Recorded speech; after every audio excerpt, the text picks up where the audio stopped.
El siguiente programa de Crónicas Barriales, Arte y Cultura en la Ciudad ya ha sido emitido.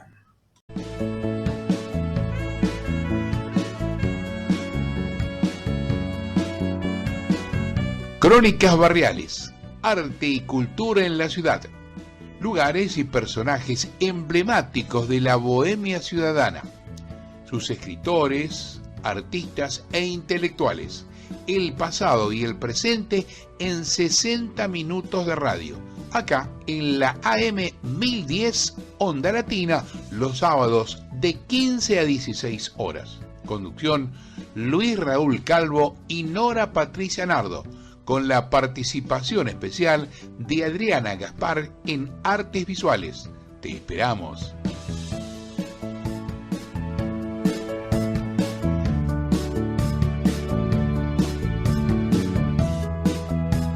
Acabamos de escuchar fragmentos de la versión instrumental de la canción La realidad del cine, Verité, de Luis Raúl Calvo, con arreglos musicales del maestro Oscar La Higuera.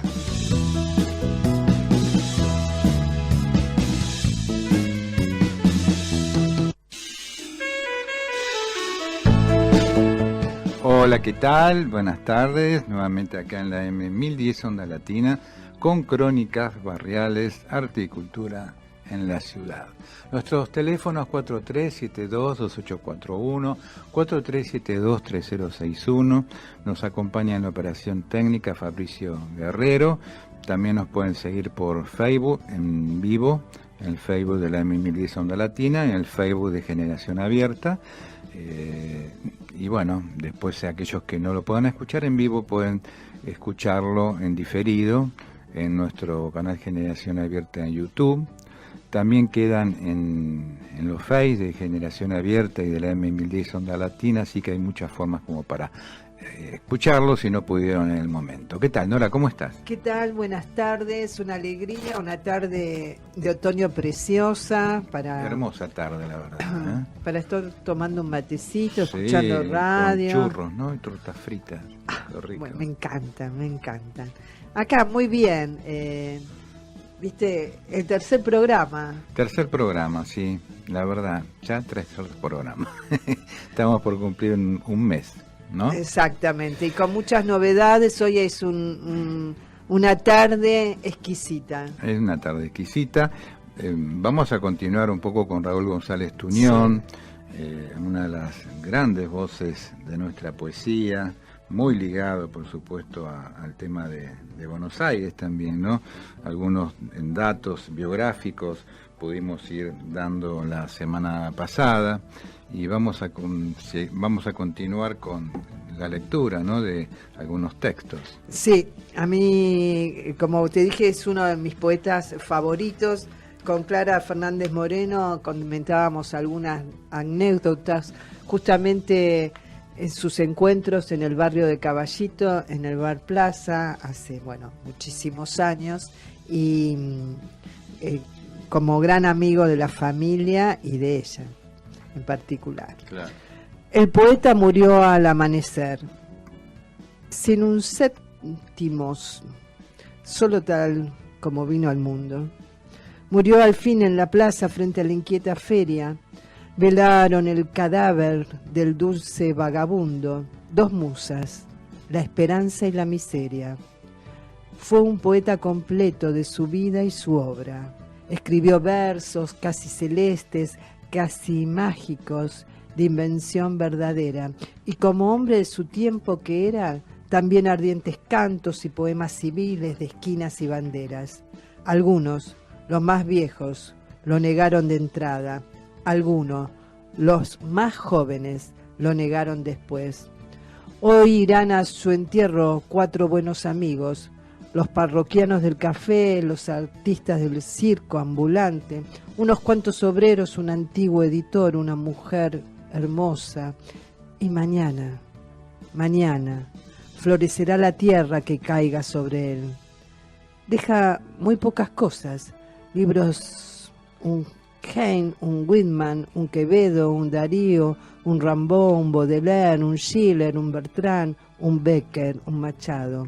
Versos de un ser querido que se fue antes que él, muchas cuentas impagas, un mapa, una veleta y una antigua fragata dentro de una botella. Los que le dieron dicen que murió como un niño. Para él fue la muerte como el último asombro. Tenía una estrella muerta sobre el pecho vencido y un pájaro en el hombro. Estupendo poema, típico, ¿no?, de Raúl González Tuñón. Sí, no. Los versos de Tuñón, uno de los nombres más reconocidos de la poesía argentina, brindan un material inmejorable para el trabajo en el aula. Esto nos lo dice un sitio muy interesante que estuvimos investigando, es decir, que la poética de él la toma la cultura, digamos, ¿no?, desde el terreno literario, poético, sí, pero también aquellos que están en educación han descubierto, ¿no?, que la poesía, claro, que la poesía de Tuñón tiene que ver mucho también con la posibilidad justamente de poder los profesores que están en las escuelas trabajar su poética, ¿no? Aparte como que analizar con esa mirada crítica que tenía él la sociedad. Dicen que poseen el raro privilegio de ser admirado tanto por las clases populares como por los círculos culturales más prestigiosos. Su atmósfera y sus temas estrechamente ligados a la vida en la ciudad han sido abordados por una gran cantidad de artistas de la música nacional, desde el rock hasta el folclore. Dice acá en el sitio que la poética de él combina una sencillez extrema con una sensibilidad incisiva.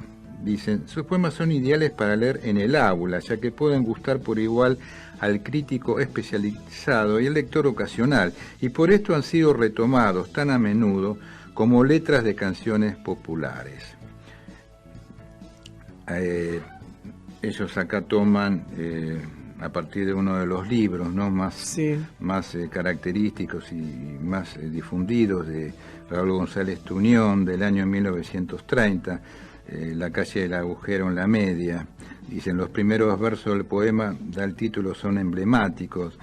Dice, yo conozco una calle que hay en cualquier lugar, y la mujer que amo con una boina azul. Indudablemente en estos versos la indeterminación total, una calle que hay en cualquier lugar, se combina con el detalle pintoresco, la boina azul de la mujer que amo, de manera que al lector se le hace presente en la imaginación, con violencia y con poco que lo quiera, la imagen de la mujer, cualquier mujer, la mujer que el lector quiera, quizá en blanco y negro, quizá en una calle brumosa e indefinida, pero con una boina azul que la hace mucho más real de lo que sería si meramente conociéramos todos los detalles.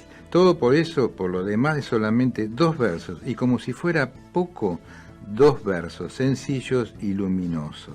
No tiene nada de casual que la escena se desarrolle en una ciudad y no en un pueblo ni en el campo, y que todo suceda en una calle. Aquí, como en otros poemas, Tuñón brillará como poeta urbano.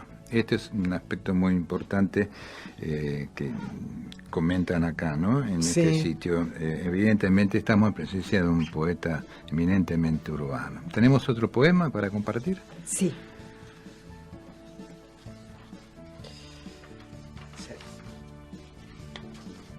De pronto entró la libertad, es un fragmento. De pronto entró la libertad no tiene nombre, no tiene estatua ni parientes. La libertad es feroz, la libertad es delicada, la libertad es simplemente la libertad. Ella se alimenta de muertos, los héroes cayeron por ella. Sin angustia no hay libertad, sin alegría tampoco. Entre ambas, la libertad es el armonioso equilibrio. Nosotros tenemos vergüenza, la libertad no la tiene. La libertad anda desnuda. Y el Señor Jesucristo dijo que el reino de Dios vendrá cuando andemos de nuevo desnudos y no tengamos vergüenza. Hermanos, nosotros sabemos, pero la libertad no sabe. Podríamos decir que González Tuñón es esa clase de poeta, ¿no?, a quien uno podría llamar y conversar horas con él, ¿no?, por teléfono, por ejemplo, por celular, como alguien que fuera de toda la vida. Es uno de esos raros artistas que combinan una obra realmente profunda, con una humanidad amable y accesible. Es decir, esta posibilidad de poder compendiar una excelsa, ¿no? Realización poética, pero también con algo muy coloquial, ¿no es cierto?, que da la posibilidad de ese contacto humano, ¿no?, con alguien, como decíamos recién, como si fuera un amigo. No es alguien que escriba desde una tarima, sino que dialoga y lo hace verdaderamente con todo tipo de lectores. Raúl González Tuñón, un poeta realmente importante e imprescindible, ¿no?, para nuestro país. Así es. Bueno, vamos a ir al segmento de artes visuales, porque también tenemos en la Paternal a uno de los grandes artistas plásticos que Adriana nos va a recordar. Adelante, por favor, Fabricia. Buenas tardes a toda la audiencia de Crónicas Barriales, Arte y Cultura en la Ciudad. Y hoy vamos a hacer una semblanza de un artista que vivió sus últimos 30 años, nada menos, en uno de los barrios típicos de nuestra ciudad autónoma de Buenos Aires, en el barrio de La Paternal. La Paternal es un barrio donde muchos artistas, mucha gente de la cultura en los distintos géneros, fue a vivir allí y le dio esa vida intrínseca al barrio, ¿no? Hay barrios que tienen la particularidad donde los artistas emergen, ¿no?, porque se generan distintos movimientos, se han generado vanguardias. Y hay otros barrios, como en este caso el de La Paternal, barrios donde fueron elegidos por muchos artistas, ¿no? Y esto es lo que le genera una particularidad muy, muy especial, porque la memoria no está dormida en La Paternal, y justamente vecinas y vecinos de La Paternal están trabajando mucho para activar la memoria cultural, histórica, social del barrio de La Paternal, ¿no? Una memoria que tiene a muchos representantes de la cultura y que, bueno, las y los vecinos están muy entusiasmados porque quienes fueron a vivir no hace tanto a este barrio conozcan acerca de esta historia. Pero bueno, vamos a referirnos a este artista que vivió estos últimos 30 años aquí, que fue Raúl Loza, nada más ni nada menos que Raúl Loza, quien en realidad nace en Alberti, provincia de Buenos Aires, el 27 de octubre de 1911, y de muy jovencito empezó a estudiar dibujo y pintura, y ya de adolescente en su ciudad natal realizó su primer muestra. Allá por los años 30, él decide venir a radicarse a Buenos Aires, y allí se especializó mucho en el dibujo con una temática social. Y estemos bien atentos a esto, ¿no? Porque el dibujo con temática social, con temáticas referidas a la realidad, a la narrativa, al relato, empieza por esta época, pero culmina rápidamente. Ya después les voy a contar. Pero además ilustró muchos libros, revistas y publicó distintos artículos referidos a la pintura. En 1944, junto con los escritores Héctor Lafleur, Alejandro Denis Krauser, constituyó el grupo fundador del periódico de literatura, Crítica y Arte Contrapunto. Fue una revista muy conocida para la época. La editorial del primer número expresaba, entre otros conceptos, voy a leer textual lo que expresaba la editorial, ¿no? Los argentinos tenemos el hábito de abrir los ojos en la penumbra del desprecio o en la reverberación del entusiasmo. Y esto, que puede ser tan fecundo para tantas cosas, tiene, en lo que respecta a las cosas del espíritu, el inconveniente de lo que trastorna y falsea toda realidad. Casualmente nosotros hemos disminuido la luz para lo nuestro, aumentándola invariablemente para lo ajeno. No se trata de proceder a la inversa. Buscamos solamente el graduador de la luz para encontrar la tonalidad que no deslumbra, ni enceguece. la tonalidad que necesita el ojo. Es un análisis muy científico, ¿no?, de lo que más tarde va a ser la pintura y los distintos manifiestos.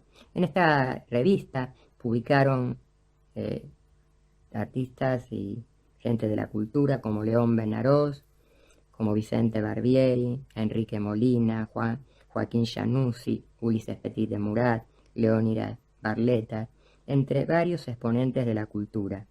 Su aparición se prolongó durante 6 números más.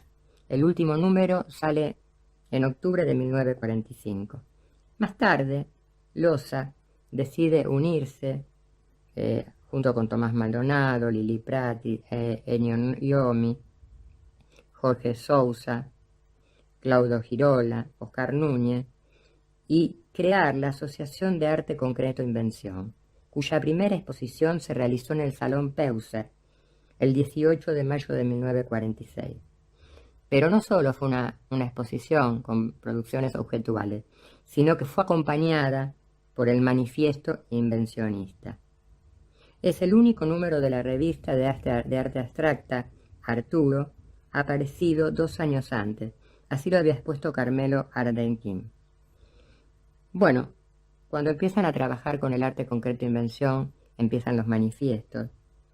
Y cada vez el tecnicismo va cobrando mayor empoderamiento en esta pintura, ¿no? El lugar ha sido ocupado por la invención, por la creación pura, en el momento actual, ¿no? Ellos, por supuesto, desterraban el expresionismo, el impresionismo, el realismo, ¿no? Todo lo que tuviera un contacto con la realidad, porque la pintura cada vez era un análisis más científico, donde determinados apuntes de la ciencia intercedían en la forma de cómo pintar y cómo aparecer el color, ¿no es cierto? En 1947 Loza se aparta de la asociación y constituye un movimiento independiente llamado el perceptismo. O sea que Loza fue fundador de los distintos movimientos abstractos más sutiles, ¿no? Los que generaron una gran revolución para la época, en la década del 40, aquí en la Argentina. Fue uno de los grandes renovadores, ¿no?, de toda la pintura, de toda esta vanguardia. En 1949 se inaugura en la Galería Van Riel Raúl Loza, primera exposición de pintura perceptista. Bueno, y allí nos habla de ese refugio de la pintura, geométrico, matemático, de su integridad histórica, de una naturaleza equívoca, bueno, de todos sus manifiestos, ¿no? Es un artista que alcanza, digamos, el reconocimiento a partir de los años 90, dentro y fuera del país. En el año 91 recibió el primer premio Palanza, discernido por la Academia Nacional de Bellas Artes, al año siguiente el premio Cone de Platino y el Gran Premio de la Dirección Nacional de Cultura en 1997. Fue designado vecino destacado de la ciudad y obtuvo el Gran Premio de Honor de la Fundación Fortabat. Tiene una larga trayectoria también de premios en el Museo de Bellas Artes, en la Secretaría de Cultura. Una obra muy respetada, valorada. Incluso recuerda también que en los años 60, todas las inauguraciones, estaba Loza exhortando a sus colegas a que se incorporaran a la SAP.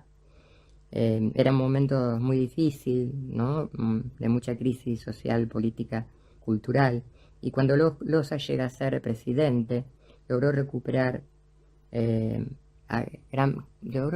ese protagonismo que seguramente la SAP había perdido.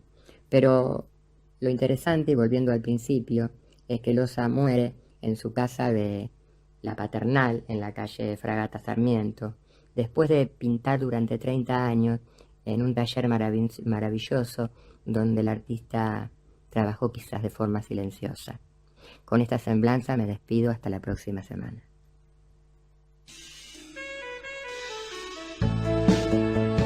Qué bueno recordar a ese gran artista que es Raúl Loza, ¿no?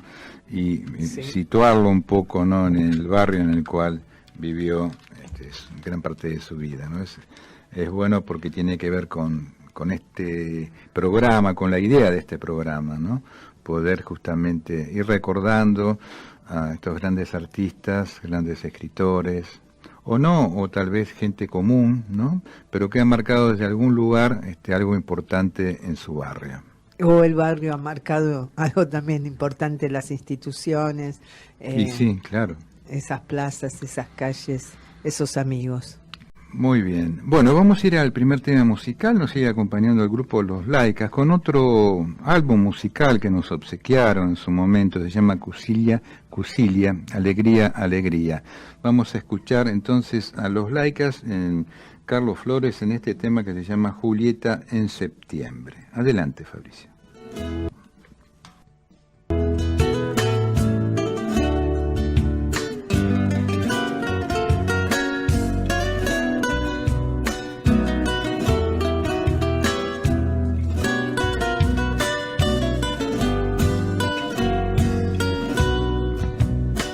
Esas hojitas que brotan del árbol, hoy el algarrobo vuelve a renacer. Cantan las cigarras en las ramas verdes, regresa septiembre, lo siento en la piel. Cantan las cigarras en las ramas verdes, regresa septiembre, lo siento en la piel. Tu imagen florece en mi sangre nueva, sol de un arroyito que canta al correr. Viajan las calandrias por los ventanales y un cielo estrellero me hace florecer. Viajan las calandrias por los ventanales y un cielo estrellero me hace florecer. Mi vida comienza cuando tú llegaste, lucero del alba, manantial y sed. Buscaba tu huella por los arenales y en los arenales hoy beso tus pies. Te quiero con esa pasión que los niños ven bocar un frágil barco de papel. Julieta en septiembre huele a naranjales y un agua de azares me moja la piel.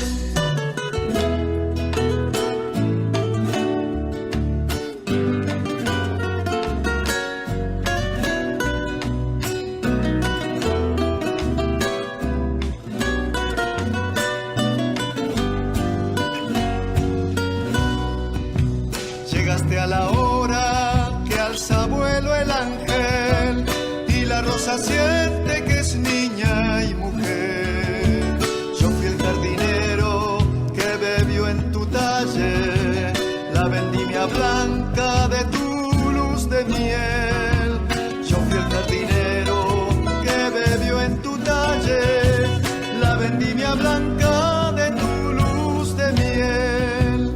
Tú eres la música de las alamedas, romance de pájaros al atardecer. Te amo con esa alegre tristeza que siempre nos deja el paso de un tren. Te amo con esa alegre tristeza que siempre nos deja el paso de un tren. Mi vida comienza cuando tú llegaste, lucero del alba, manantial y sed. Buscaba tu huella por los arenales y en los arenales hoy beso tus pies. Te quiero con esa pasión que los niños ven bocar un frágil barco de papel. Julieta en septiembre huele a naranjales y un agua de azares me moja la piel.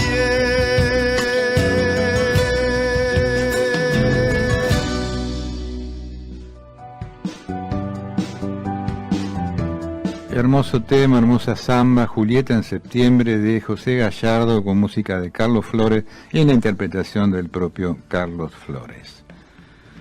¿Y qué callecita de Buenos Aires? Esas Hay callecitas. tantas callecitas que nos marean un poco, ¿no? Estamos en la calle Ambrosetti, en el barrio de Caballito. Calle donde he vivido. Juan Bautista Ambrosetti. Como me decía ayer el kinesiólogo que estoy yendo por un problemita en la mano, qué bueno, me dice, porque la verdad, yo salgo 2 o 3 calles, no conozco ninguna, y se los voy a escuchar. Bueno, Juan Bautista Ambrosetti, nacido en Entre Ríos, Gualeguay, Entre Ríos, 22 de agosto de 1865, falleció en Buenos Aires el 28 de mayo de 1917. Etnógrafo, folclorólogo y naturalista argentino. Él y su discípulo Salvador de Benedetti son considerados los iniciadores en nuestro país de la ciencia arqueológica y pioneros también en las bases de la etnografía, que luego llevará al desarrollo de la antropología social argentina. Fíjate vos qué importante Sí. esto, ¿no?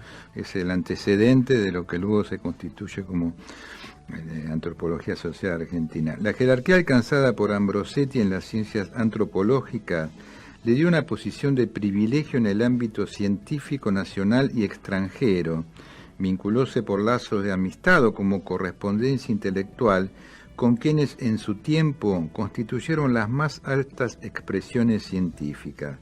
La figura de Ambrosetti fue de las más conocidas en el mundo de la ciencia por sus obras y por sus intervenciones en las reuniones científicas, de modo especial en los congresos internacionales de americanistas. Qué bueno, ¿no? Uno desconoce totalmente estas obras de estos grandes y que bueno, sabe que está en la calle, sí sabe, porque bueno, esto es lo que constituye un país, digamos, ¿no? Cuando ponerle un nombre a alguien no es decir, bueno, che, vamos a ponerle el nombre a alguien como para... No, es ponerle el nombre a alguien implica empezar a hacer todo un trabajo, ¿no? Sobre todo a nivel de educación, como para recordar por qué estas figuras de pronto fueron importantes, ¿no? Claro. Justamente el colegio, la escuela normal número 4, ¿no? Enfrente está la calle Ambrosetti donde nace. Habría que preguntar, ¿no? Está en Rivadavia Ambrosetti, si saben algo de esto, ¿no? Sí, es verdad. Bueno, realizó, también fue director de la sección zoológica del Museo Provincial de Paraná, donde trabajó con Pedro Scalabrini, profesor de la clase de geología. Su formación humanista se completó con Eduardo Homberg.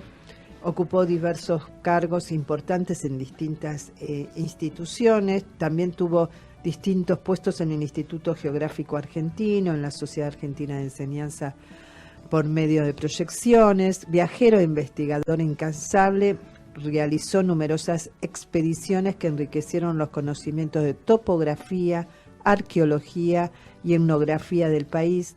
Como dijimos, representó por primera vez a la Argentina en el Congreso Científico de Nueva York, celebrado en 1902. También en 1908 participó del Congreso de Americanistas de Viena.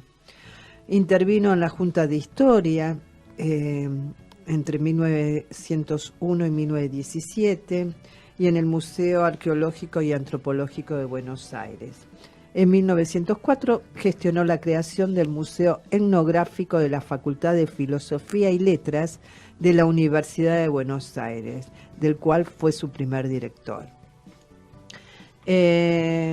Toda una actividad realmente importante y trascendente, y falleció muy joven, 51 años tenía. Exactamente, dejó una bibliografía fundamental de más de 70 ensayos para las distintas especialidades a las que se dedicó, y catalogó más de 20.000 piezas de flora y fauna. Esa paciencia y tan joven como vos decís. Entre sus muchas obras sobresalen Arqueología Argentina, Supersticiones y Leyendas, Los Monumentos Megalíticos de Tafí del Valle, 1896, La Civilización Calchaquí, Los Cementerios Prehistóricos del Alto Paraná. Se lo considera como el iniciador del estudio sobre bases científicas, como vos dijiste, del folclore argentino. Su primer trabajo sobre folclore fue Materiales para el estudio del folclore misionero en 1893. Bueno, en 1960, en el primer Congreso de Folclore de Buenos Aires, se le confirió el título de Padre de Ciencia Folclórica Argentina. No sé si querés que sigamos conversando o decir que el museo, que se encuentra junto a la perdida ciudad de Los Quilmes, en los valles calchaquíes, recibe actualmente su nombre. Muy bien.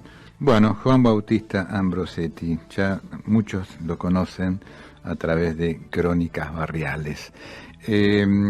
Comentamos que el próximo viernes 21 de abril a las 19 horas en el café notable, que es el Bar Lavalle, en Lavalle 1693, y Rodríguez Peña, vamos a llevar a cabo un nuevo encuentro de nuestro ciclo literario y de arte Antonio Aliberti.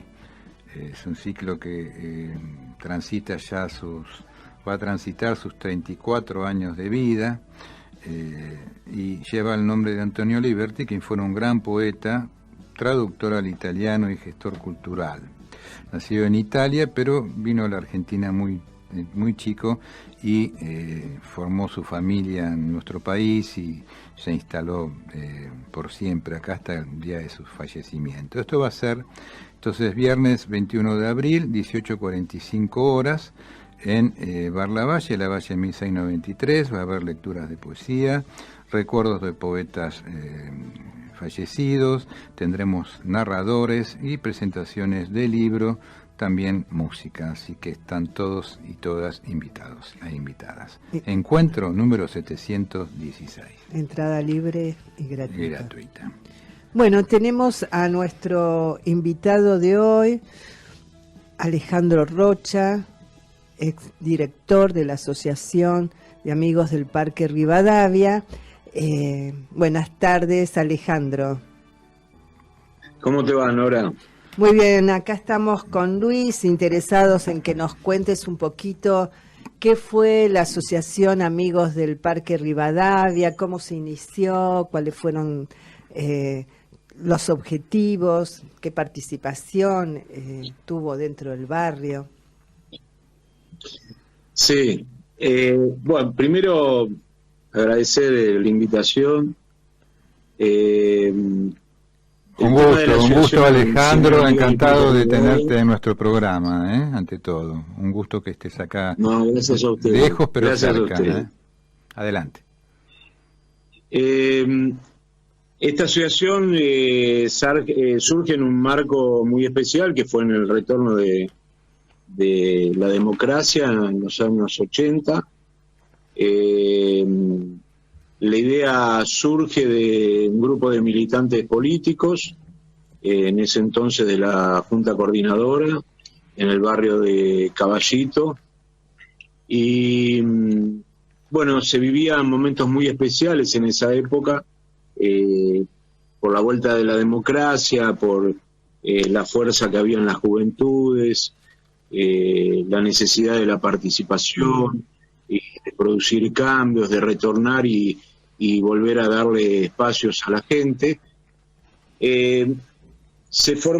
Primero se empezó a juntar militantes y no militantes. Se comenzó en una pizzería de Avenida La Plata y Rivadavia, que ya no está más, creo que está el restaurante Claire, sí, creo que sí. Sí, no está más esa pizzería. Esto fue, la formalización de la asociación fue en el año 89, y ahí se hacían las reuniones en la pizzería, que eran reuniones en principio bastante informales, pero que bueno, fueron tomando de a poco, fueron tomando forma y concretándose en la institución, ¿no? Tiempos de mucha efervescencia, ¿no? De mucha adrenalina, sí, de muchas ganas de transformar todo, ¿no? De participar, de democratizar, de llevar... Y sí, viste, era una necesidad que había de que la gente se sienta partícipe de sus ámbitos, ¿no? De sus lugares donde vivía. había otras instituciones que también fueron surgiendo, mutuales, también asociaciones en otros parques. Pero esta era, yo creo que la asociación del Parque Rivadavia fue una asociación muy especial por el lugar donde estaba, ¿no? El Parque Rivadavia es un parque muy especial, o por lo menos para quienes vivíamos en esa zona. ¿Por qué se constituyen, Alejandro, en asociación? ¿Cuáles un poco los objetivos de todo el grupo que se conforma? Pensar, también desde el gobierno había un impulso muy grande, el tema del movimiento cooperativo también, que estaba, no me puedo acordar ahora, bueno, ya me voy a acordar, en el Instituto de Cooperativismo. También había una necesidad de formar cooperativas para que la gente pueda armar sus propias instituciones para resolver problemas de cooperativas de trabajo, de servicio.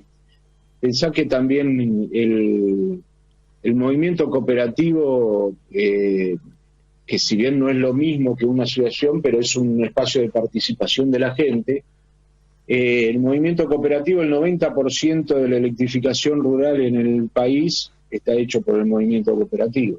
Claro, sí, sí. Y las instituciones intermedias eran un ámbito interesante para que la gente se reúna, y aparte había la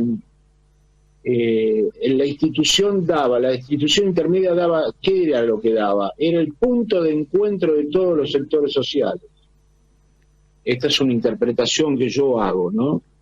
¿Y por qué era importante eso? Porque era una forma de que todos trabajemos juntos por algo en común. Más allá de estas rivalidades que a veces se producen, y hoy lo vemos, lo que pasa en el país y en el mundo, ¿no? En muchos lugares. El tema de esta brecha que hablan de la división de la sociedad, bueno. La institución intermedia te da la posibilidad de juntarte y trabajar en bien común, ¿no? En algo que va a ser beneficio y participación de todos los sectores sociales en función de algo. Y pensar que el parque o las plazas es el punto de encuentro de todos los sectores sociales. Ahí no hay una división, acá se juntan los radicales, acá se juntan los panaderos, acá se juntan, no. Acá el Parque Rivadavia participa todo el mundo, y lo que faltaba era ese punto de coincidencia o de juntar para darle más fuerza al proyecto. Aprovechaban el espacio como para justamente un parque, digamos, como Rivadavia, como para realizar encuentros de tipo artístico. Y acordate que el Parque Rivadavia, el Parque Rivadavia fue el más castigado por el gobierno militar en el tema de las ferias. Parque Rivadavia, tenías desde los chicos que iban a cambiar revistas, juguetes, figuritas, los numismáticos que eran reconocidos mundialmente, el vendedor del libro. Y cuando llegaron los militares, ¿qué hicieron? Desarmaron todo el Parque Rivadavia, el tema de la feria, y después terminaron armando plazas como la de Plaza Italia o el Parque Centenario, que eran todos libreros que habían salido, la mayoría eran todos libreros que habían salido, Primera Junta, todos eran libreros, la mayoría los que salían del Parque Rivadavia, los sacaron del Parque Rivadavia directamente. Los llevaron a otros lugares. Sí. Yo pienso que también para quitarle fuerza, ¿no? Claro. Y bueno, ahí la institución trabajó no solamente por el cuidado del parque, para revitalizarlo, sino que también toda la parte cultural, revivir toda esa parte cultural que tenía el Parque Rivadavia, que era uno de los pocos que había en la ciudad que elaboraba de esa forma. Claro. Pensá que después también aparecieron, en la misma época de los militares, aparecieron los chicos que eran disqueros, los del rock, que fueron re perseguidos en la época de los militares. Yo no me olvido más cuando lo sacaban, porque cada tanto, o sea, los militares sacaban la feria y la feria volvía y lo volvían a sacar, y lo mismo pasó con los chicos del rock. Los chicos del rock, yo era de esa época también. Claro, los que íbamos a ver en recitales de rock también muchas veces nos llevaban por el tema de averiguación de antecedentes, ¿no? Sí, muy complicado. Pero, todo. Mirá, una de las tantas, cuando nos echaron del Parque Rivadavia, nos fuimos a Parque Centenario. Y ahí cada vez crecía más. Fue una cosa que parecía que, como que viste cuando algo vos lo podás y después crece con más fuerza. Claro, sí. Y inclusive veías músicos que iban ahí. Yo me he cansado de verlo a Pomo, músicos de Spinetta, claro, llevando sus discos ahí. Y no me olvido más cuando llevaron cerca de 300 chicos presos por la avenida Díaz Vélez. Y los llevaron a la comisaría de Díaz Vélez, ¿no? Sí. Bueno, todo esto incomodaba, porque eran reuniones, eran lugares de participación concreta, de intercambio, y bueno, la institución lo que apuntaba era eso, a revitalizar todo esto y a tratar de legalizar la feria, que fue una lucha el tema de la legalización, porque inclusive estando la institución y todo, a veces teníamos medidas de la municipalidad que eran a veces un poco entendibles de levantar la feria, ¿viste? Ajá. Hasta que después la estabilizamos, hasta que después desde la institución se pudo lograr una buena conexión con la municipalidad y entender la necesidad de organizar la feria y que esto perdurara, porque era parte de la cultura del barrio, de la sociedad. La sociedad la que estamos hablando, como decías vos, de los años 83, 84, con los comienzos de la democracia, ¿no? La asociación fue, sí. Pero bueno, vos sabés que a pesar de que volvió la democracia, tuvimos todavía muchas cosas que obstáculos, ¿no? Sí, todavía. Vivían todavía la vieja época, ¿no? Claro. Entonces, que no entendían, y además había gente del barrio, alguna gente del barrio que no entendía este movimiento cultural que se produce y que se tiene que producir en las plazas y en los parques, y que es el espacio donde la comunidad se expresa en diferentes cosas y le hace bien a la salud, además, ¿no? Es una cosa que hace bien a la salud, tener un espacio verde en una ciudad donde todo es bocinazo, bueno, hoy es peor, y que está totalmente desbordado de edificios y que siguen y continúan haciendo grandes torres y hablan de calidad de vida, y vos ves que siguen tapando la gente, dentro de poco no va a ver el cielo. Pero por eso también la gente se asombra, yo te lo digo porque yo hoy vivo en otro lugar, en donde es todo verde y donde ves un cielo estrellado y el sol se ve realmente como se tiene que ver, y ahí cada vez hay más neblina, hay más polución, y bueno.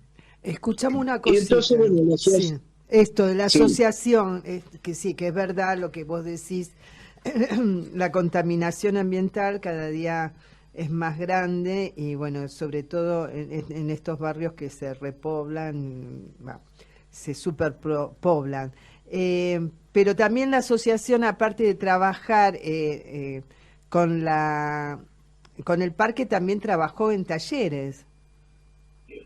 Sí, la asociación trabajaba en el parque, y además nosotros hemos trabajado con talleres. Una de las cosas que te quería comentar, porque yo no sé si te acordás, Nora, porque yo después lo vi en provincia de Buenos Aires, y la asociación fue, creo, una de las primeras instituciones que trabajó con el Hospital Durán. Sí. La gente que éramos militantes de la institución, además trabajábamos con la entrega de caja pan en esa época, y la caja pan era lo que nosotros nos daba como instrumento posibilidad de llegar a la gente de las casas tomadas, o la gente que estaba más necesitada, y poderle, por medio de la caja pan, además le informábamos que tal día nosotros teníamos médicos del Hospital Durán, con el doctor Ganaparro, que era la verdad que fue un fenómeno ese hombre, que era especialista en el tema de tercera edad, y Ganaparro el Durán nos mandaba un día a la semana, nos mandaba psicólogos, pediatras, clínicos. Entonces la gente podía llegar a la asociación, se le hacía un primer encuentro, y después de ahí ellos ya directamente los derivaban a donde tenían que ir.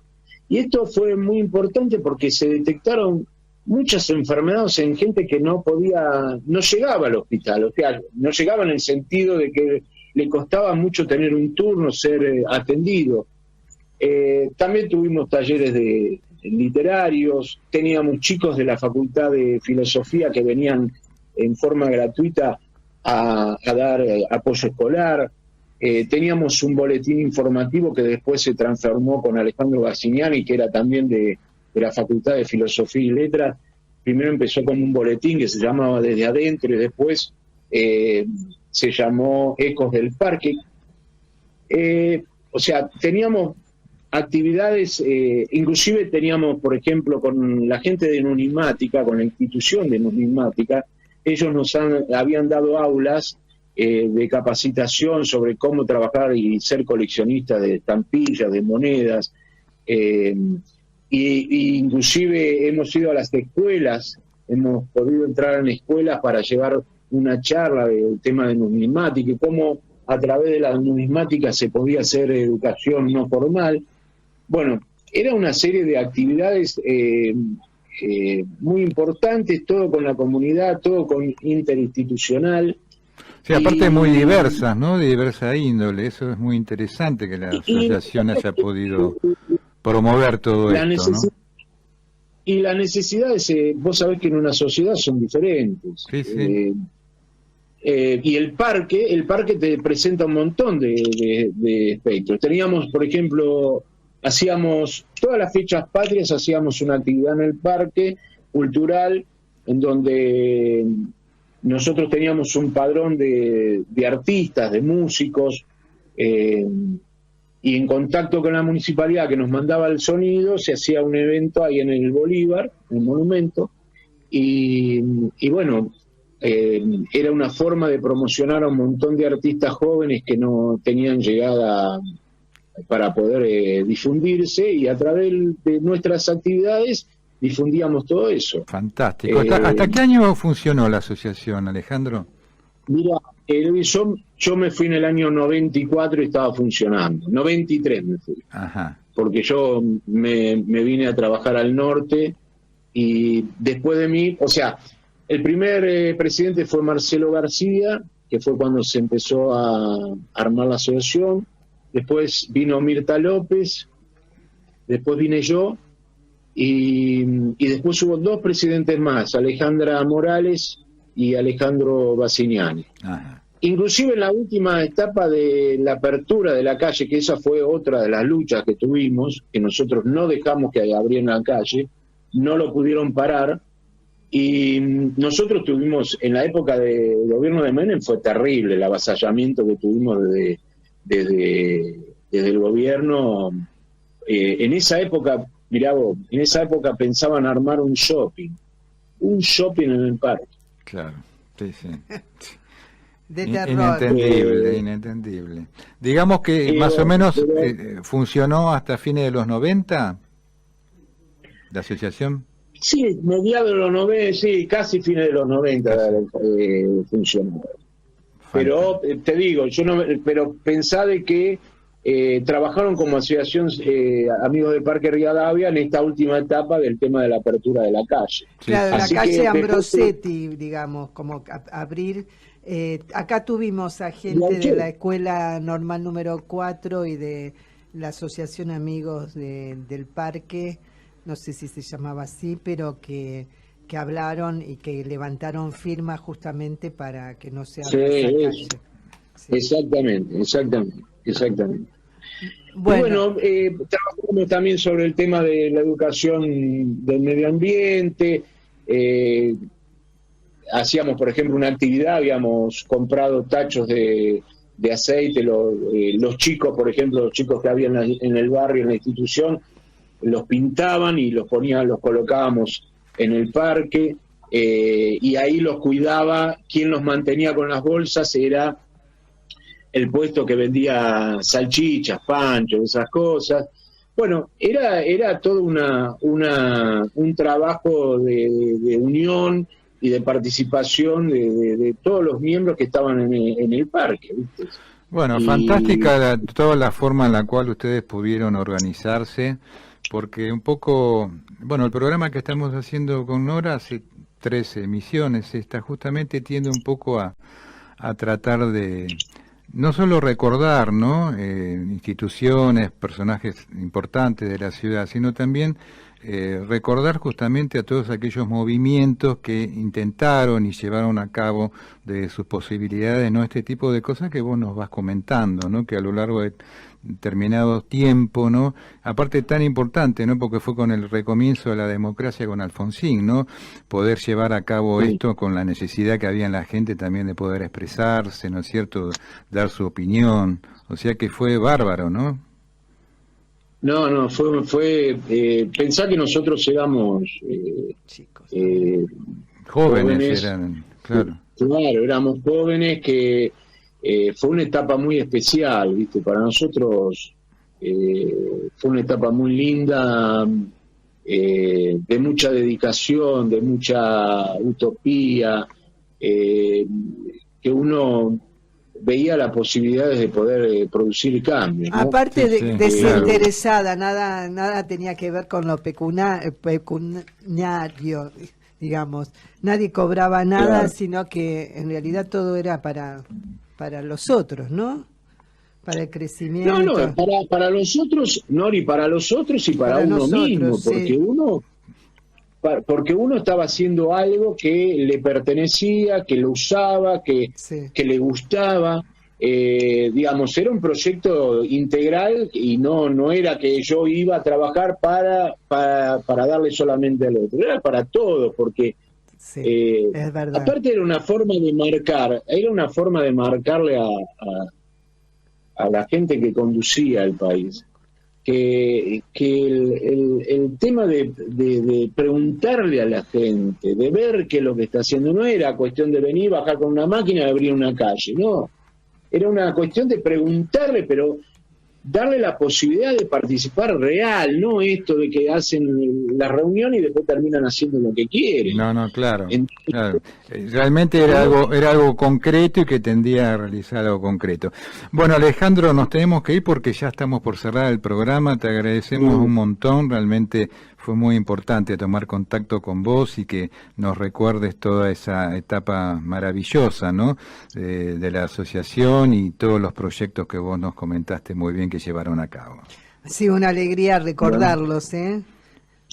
Sí, no, les agradezco muchísimo y ojalá que se vuelva a trabajar de esa manera. Claro. Exactamente. Yo sé que hay que sí. mucha gente que está trabajando, pero bueno, cuesta mucho. Bueno, un gran abrazo y mucha suerte con lo tuyo, ¿eh? Gracias a ustedes. Hasta luego. Gracias. Chau, Un chau. abrazo. Bueno, ya nos vamos a tener que ir yendo, ya viene la gente nueva, hola y algo más, así que quédense acá en la M1010 Onda Latina. Le agradecemos mucho a Fabricio por todo su apoyo y colaboración. Nos vamos a ir con otro tema de los Laicas que se llama Amor y Guitarra. El autor es Pedro Choque y el autor de la letra, y el autor de la música es Carlos Flores. Y nos vamos nosotros, entonces nos queda Forja, pendiente, Exacto. para charlar la semana próxima, entre otras cosas. Nos vamos hasta el próximo sábado, agradeciéndole nuevamente a Fabricio. ¿A qué hora, Nora? A las 15 horas. A las 15 horas PM, Sí. acá en la M1010, Es difícil. 1010 Onda Latina. Gracias, Fabricio. Chao.